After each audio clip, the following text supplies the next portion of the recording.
গ্রামে আসলাম, আপনাদেরকে দেখাই।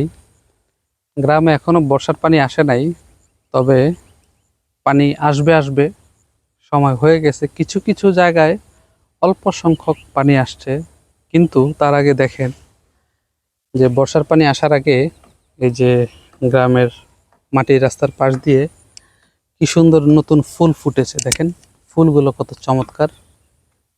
এপারে দেখাই কতগুলো ফুল ফুটেছে, দেখেছেন কত ফুল ফুটেছে, কত সুন্দর লাগছে। আসলে প্রকৃতির সৌন্দর্যই হচ্ছে সবচেয়ে বড় সৌন্দর্য। দেখেন এদিকে, হ্যাঁ এদিকে দেখেন কত সুন্দর ফুলগুলো। ও কি চমৎকার। হুম ফুলগুলো দেখে খুবই ভালো লাগে। হ্যাঁ কি সুন্দর ফুলগুলো দেখে সত্যিই অবাক লাগে। গ্রামে আসলে এরকম প্রকৃতির অপরূপ সৌন্দর্য দেখা যায়।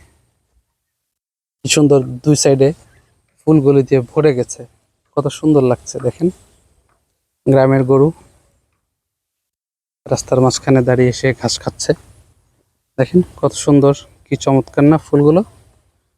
বর্ষার সময় এরকম ফুলগুলো দেখা যায়। যখন পানি চলে আসে বর্ষার, তখন আবার এগুলো দেখা যায় না, কিন্তু বর্ষার পানি আসার আগে এই ফুলগুলো দেখা যায়। এই হ্যাঁ হাম্বা হাম্বা, হ্যাঁ গ্রামের গরু কিন্তু মানুষ দেখলে ভয় পায়। ফার্মের গরু দেখলে কিন্তু মানুষ দেখলে কিন্তু গুতা দেয়, কিন্তু গ্রামের গরু কিন্তু মানুষ দেখলে ভয় পায়।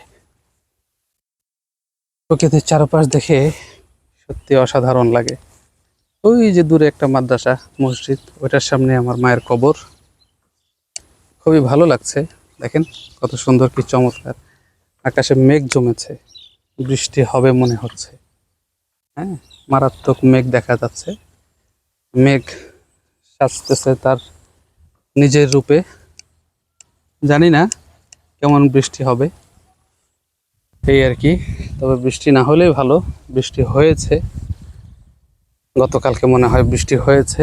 কিছু কিছু জায়গায় ভেজা দেখলাম, খুবই ভালো লাগতেছে আসলে। হ্যাঁ শান্তি তো শান্তি, শান্তির জায়গা তো শান্তির জায়গায়। গ্রাম মানেই আনন্দ, গ্রাম মানেই মনের খোরাক, গ্রাম মানেই শান্তি।